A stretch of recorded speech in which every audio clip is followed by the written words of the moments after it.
নমস্কার, কেমন আছেন সবাই? আমি সর্বাণী চলে এলাম আরেকটি নতুন রেসিপির সঙ্গে। আজকের রেসিপি আড় মাছ। আড় মাছের কালিয়া রান্না করব। কড়াইতে তেল দিয়ে দিলাম। আড় মাছগুলো ভালো করে ধুয়ে খানিকক্ষণ নুন হলুদ একটু পাতিলেবুর রস দিয়ে দিয়েছিলাম মাছটাতে। আড় মাছের খেতে খুবই ভালো লাগে এবং এই মাছটা যেহেতু একদমই কাটা নেই, তাই ছোট বড় সকলেরই খাওয়ার জন্য খুব সুবিধা হয়। এই আড় মাছেরও কিছু উপকারিতা আছে, প্রতিটা মাছেরই কিছু উপকারিতা থাকে। মাছ খাওয়া শরীরের জন্য খুবই ভালো। যারা না খায় তাদের আলাদা সাবস্টিটিউট কিছু খেতে হয়।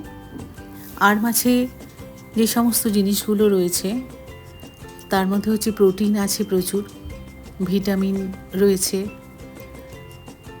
এই মাছ হার্টের জন্য খুব ভালো, চুলের জন্য ভালো, তারপর স্কিনের জন্য খুব ভালো। আড় মাছ আমাদের হাড় শক্ত করে, দাঁত মজবুত করে, এই সমস্ত উপকারিতা কিন্তু এই মাছটার ভেতর রয়েছে। মাছগুলো ভেজে নিয়ে আলু ভেজে নিয়েছি। যে তেলটা ছিল সেই তেলেই একটু জিরে আর শুকনো লঙ্কা ফোড়ন দিয়েছি। দেবার পর একটু আদা দিলাম, আর দিয়েছি জিরে লঙ্কা বাটা, আর একটু কাশ্মীরি লঙ্কার গুঁড়ো ওপর থেকে দিয়েছি, হলুদ দিয়েছি। দিয়ে ভালো করে মশলাগুলো কষিয়ে নেব। তার ভেতর আলুগুলো দিয়ে দিয়েছিলাম। মশলা থেকে এবার তেলটা বেরিয়ে গেছে, দিয়ে দিয়েছি জল।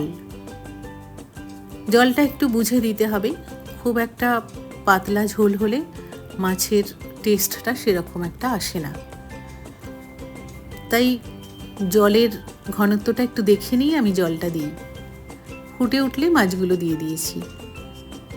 এবার মাছগুলো ফুটে গেলে এতে দেব গরম মশলা আর একটু আগেই তৈরি করে রেখেছিলাম ভাজা মশলা, ওপর থেকে একটু দিয়ে দেব।